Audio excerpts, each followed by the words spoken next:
Hey guys, Discipline Magic here, and Hour of Devastation is out. People have built decks, and we had really high attendance, like really high at my local gaming store.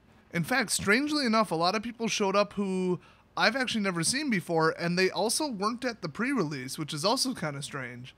Now, I totally blanked on like asking them, how they got into Magic, or if they came from another store, what got them to come or whatever, but we had a good time.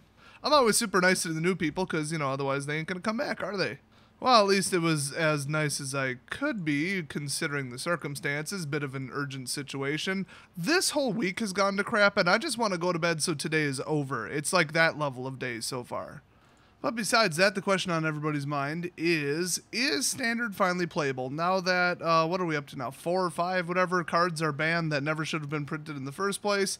Is Standard actually playable? And right now there's 8 sets legal, so people can build absolutely anything they want. So it should be kind of a dream come true because you can make anything happen. And honestly, certain old school decks like blue-white control or spirits or whatever, or red-black madness vampires, and then new stuff like just all flyers. I mean, there's 8 sets legal. You could probably get away with all flyers. I actually checked. It's really hard to do. Poor example. But the options are there, so the variety is there, right? Well, looking around at Friday Night Magic, which I had very little time to do because of stuff going on, but from what I saw and who I played against, it was a large variety. I don't think 2 people were even playing the same deck. There's, the perpetual net decking douchebags who are running, blue-black zombies or whatever, some overpowered scarab god garbage because they just hate everybody else there or whatever. But other than that, I mean, one guy was playing like a Metalwork Colossus free casting blue stall ramp like improvised deck or something. It was really weird, but it almost beat me. He beat me in the first game actually. I was playing Combat Specialist. That's kind of out of left field, except that it's just, white creatures and 8 removal spells. Wow. Doesn't really do anything, but I came in first place 3 or 4 times, and I came in second place 4 times with it, so that's insane. The deck's virtually unbeatable, so I pulled 1 Gisela and put in that stupid indestructible horse generator, and then I didn't even pull it any game. But that's the big improvement. I mean, I saw Red Rush, I saw some kind of red, black, something, probably control creatures, just kind of blah like my deck. Didn't really get around to the rest, but it looked from a distance like people were playing all kinds of wacky stuff, and what I overheard was all kinds of cards going off and stuff, and I think some people were playing like black curses, and yeah, it's just cool. So everything's peachy. No deck is utterly dominating, although the Pro Tour hasn't happened yet, so we'll see. Lots of people are showing up to F&M. That's cool. Maybe it was a fluke. I mean, this is literally just 1 week, and I think I missed like the last 2. I'd say the pre-release went exceptionally well. It was very fun, and the decks worked. And everybody knows that variety is really the only thing lacking in the last couple months or even year for Standard, because just decks dominated and they were too powerful, and they were no fun to play against. That was the real problem. And because they won so often, it was a lack of variety, so it kind of fed into, one into the other. So everything's peachy now. Well, not quite. I've seen a couple problems, and I hate to nitpick when it has clearly improved, but this really all goes back to one more very controversial Wizards decision that's still coming back to ruin the game. I mean, the decision to print Marvel at all, to make that a thing. Yeah, that one's fixed right now. Couple others. Oops, we pushed the power level way the hell too hard with Emrakul, Reflector Mage, whatever the hell else was banned. Okay, nuke it all. Vehicles have been shut down because of Amon Ketch has taken a dump all over artifacts. So a lot of the decks and, well, design mistakes are gone, but they were completely spot on with the whole let's rotate out 2 sets every 6 months instead of 4 sets every year. Right now, having 8 sets legal, it's just overwhelming. And remember, I like building decks. Right now, I hate building decks. Have you noticed I haven't built any decks lately? It's because I don't even know where to start. There's so many ideas. I have no idea what I'm up against at F&M. It could be absolutely anything, which, I mean, okay, it means I can't build an overpowered deck that's like guaranteed to win 75% of the time. Maybe that's for the best. But other than that, I mean, you just gotta build whatever you want and cross your fingers, which usually I don't have a problem with. But then on the other side of things, okay, let's put in this type. Is there the creature support and spell support for this? Well, probably, because there's a big pool, but holy hell do I have a lot of cards to look through. So every single search on the Gatherer website now takes twice as long as it should, because I've got to look through everything, consider everything, and the chances of me missing something are so high, and that's really the main point. If I search for something with, Death Touch, and I'm like, okay, there's this, and this. Okay, I'll run this. Even though it costs 2, I wish it was a 1/1 Death Toucher, I'll run this. Well, what if there's like another creature that says, every time this creature deals damage, destroy the creature it dealt damage to, but it doesn't technically have Death Touch? Well, I wouldn't find that in the search, but it would be in my mind if it wasn't printed, oh boy, at this point, what, 18 months ago? I mean, how long has it been since BFZ came out? It's outrageous. I don't even remember half the cards from BFZ and OGW. I mean, and then you got Devoid on top of it, which you'll never find in a search. If you say, I want to find all of the red spells that deal damage to creatures. Oh, but that's right, a whole bunch of them are actually Devoid, so they're red, but they're not really red, so they're not going to show up in the search. Well, you better remember them all and know their names by heart and know what they do. And then there's a second problem with building a deck right now, and that's that if you have an idea and you're like, oh, I know, I want to go with this, it better be a new idea, because otherwise you're going to be bored as hell. You would have probably already built it. And that's the thing. I mean, we've had well over a year. I mean, at this point, it's got to be over a year and a half. I think it's close to a year and 3/4. So it's like, oh, I want to try a landfall deck. You've probably already built that deck sometime in the last year or so. I mean, come on, landfall is dead. And I know I just built a landfall deck, great example. But other than that, I mean, oh, I want to try madness. You probably already tried madness. So those sets might as well be gone, because everybody's going to focus on the new ones, which from a power level standpoint might not be the greatest. So I think what everybody's leaning on right now is tribal. I mean, cat tribal, zombie tribal, and human tribal are all really, really, really good. Technically, you could still build an allies deck if you really wanted to. I don't think anybody's going for that one. I haven't seen that one in a while. But that's because they've already tried it. So, I mean, okay, that's cool, because it's just, oh, type human into the search. Okay, those are on color, use them, done. Real simple. And I think people are doing that because it's simple, not necessarily because it's the best deck. Although with like Metallic Mimic out there, maybe it is. And now the other thing is like card availability. These sets are so old, does your LGS really have that many singles from it still in stock? Or did they, sell them off or liquidate them to a different vendor, sell them online, or just whatever? I think at a certain point, they're like, no, this is like 3 sets removed. We're not going to keep filling the binder, opening cards or buy listing them. So I guess with all those things considered, it's not the ideal time to build a deck or play standard, but it's so much better than it was.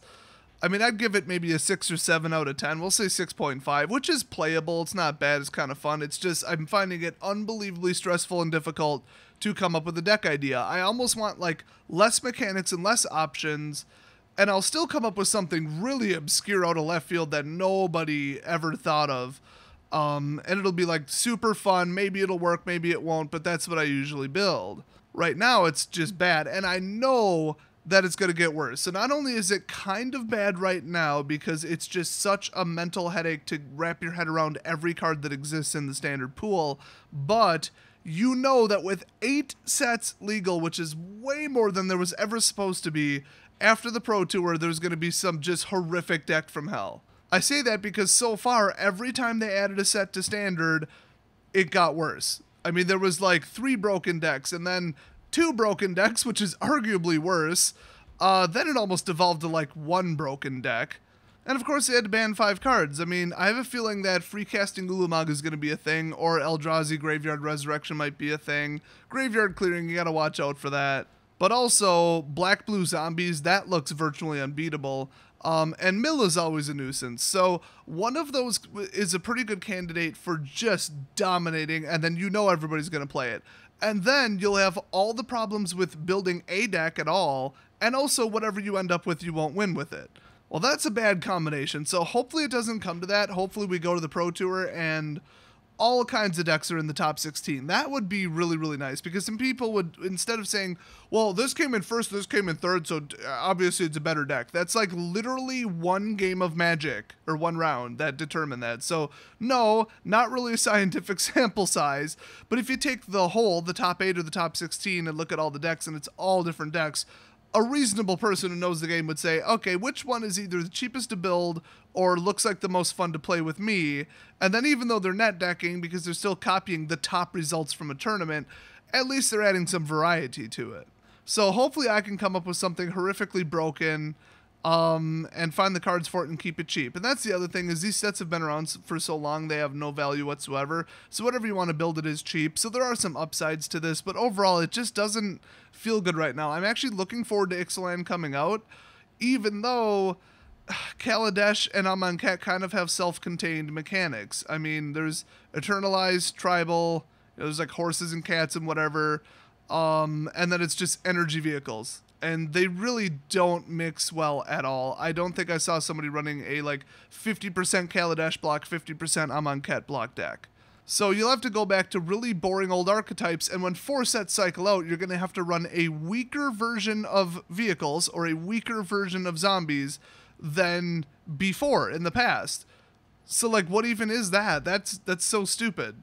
So I think after the rotation, it's going to be pretty drastic. If we just would have lost BFZ and OGW, that's it. A little bit of color fixing, a little bit of lands, couple like kill spells, couple, you know, staple spells, and that's it.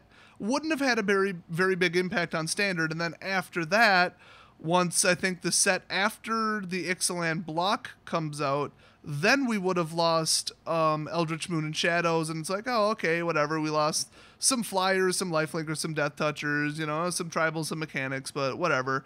So it would be less of an impact. It's going to be a really big shock and just devastating. People just be like, what the hell do I even play when we lose 4 whole sets at a time? So I think Wizards really needs to go back to the 6-month cycle. I don't care what people say about, oh, I can't use my cards as long. Well, great. There's about a million other upsides, so get over it. I support it completely, and you guys know I'm all about value and cheapness, and you know, cards getting some length of time out of them, some usable life. But there's just so many downsides of this. It's just unbelievable, and it's really bad for standard. So what do you guys think? Have you just found a deck and you didn't have trouble building it and it's just me? Or is your F&M dominated by only 1 or 2 decks that somebody found on the internet and it's like a preview of after the Pro Tour? Or do you think the variety will actually continue and you'll be able to play just anything and just build whatever you want? Or do you hate deck building? Because, you know, those people are out there. It's a pretty significant amount, actually. Let me know down in the comment section. And most importantly, while you're on the way there, like halfway between this video and the comment section, take a little pit stop, a little side quest maybe, to the description, where I have something that I usually forget to mention, honestly. People are like, oh, it's so great that you don't every single video plug all your stupid crap. Like, oh, follow me on Twitter, and then Patreon, and t-shirts. It's mostly because I forget. But also, I don't want to be annoying. But then again, people are, like, new to the channel. There's probably 500 more subscribers since the last time I mentioned it. So, check out the links if I could talk today, in the description. First off, we got my awesome Patreon account. Now's a great time to sign up because it would be just in time for next month. And the reward tiers are completely bonkers insane. Absolutely nuts. I know it takes me a while to get them done because I'm like super busy all the time, but they are very good compared to others on Patreon. Let's put it that way. It's worth going there just to check it out. Plus, you know, some sneak peeks of what I put in the, what do you call it? The Mega Magic Monthly, whatever the hell giveaway. I usually give those out on Patreon. And also, you know, deck lists ahead of time, stuff I'm working on, just to give you a little edge on that. Yeah, I know, a deck list that's not done yet, how valuable. But, you know, it's kind of cool to see some insights and see into the future. Ooh. I don't like hiding actual content behind paywalls, but, you know, one of the reward tiers is I will, like, Photoshop or design or do any graphics work, like, once a month for you, which is, like, pretty good. You really couldn't hire somebody for that price, actually. Now, next up, there is my Twitter account. If you're going to follow anybody on Twitter and you like dank memes, sarcasm, and anti-ASGW content, you're definitely going to want to follow me. Plus, that is like the #1 place that I put all kinds of updates and information, important stuff going on, and polls and everything. So yeah, definitely check that out if you're on Twitter. If you're not, good. Twitter sucks. And third, I saved the best for last. We got the Desolator Magic gear. That's right, t-shirts, mugs, totes so you can tote your goats. I mean, probably one goat. I don't think you could fit 2 goats in there unless they're those little mini ones. And if you have them, oh my god, start a YouTube channel with your little mini goats. I actually finally got my hands on one of the shirts, and they are hilarious. I mean, you just got to check out the gallery of them just to see the designs. I think there's only 4 or 5 of them, but they're pretty funny, I've got to say, and they're very high quality shirts. Honestly, I ordered one, and I think it's like the nicest fabric shirt that I own out of all of my fabric, and I got the cheap one. I mean, the #1 seller by far is in response ... table flip in huge letters. It's hilarious. So check that one out if you got time, at least just for entertainment value if you're as broke as me. Otherwise, I always appreciate that because t-shirt sales 1 month almost exceeded what I make on YouTube, so it really helps me out a lot. And if you want the absolute bang for your buck, but you still want to support me in some way, just sign up for YouTube Red because you'll make me somewhere between 80 and 200 times more money just by watching my channel with no ads with YouTube Red than the average viewer. It's somewhere in that neighborhood. So, you know, don't think that, oh, just PewDiePie and people who have series and YouTube themselves are going to make money on Red. No, it's actually the creators you watch, every single one of them. So that's always appreciated. I mean, YouTube Red is a huge portion of my income. So that's all the plugs for today. I fit them all in this video. Hopefully you're still watching. If you are, let's play Confuse the Hell Out of Everybody Who Stopped Watching. Put your favorite, like, dream breakfast down below. Like, if you could just arrange anything you want for breakfast, like multi-course breakfast, whatever, leave what it would be down in the comments section. And then you know everybody who scrolls down halfway through this video, because they have ADD, they're going to be like, why is everybody posting breakfast foods? That's weird. I know, that's totally not a passive-aggressive prank against those people. Totally not at all. So thanks for watching, and I'll see you guys next video.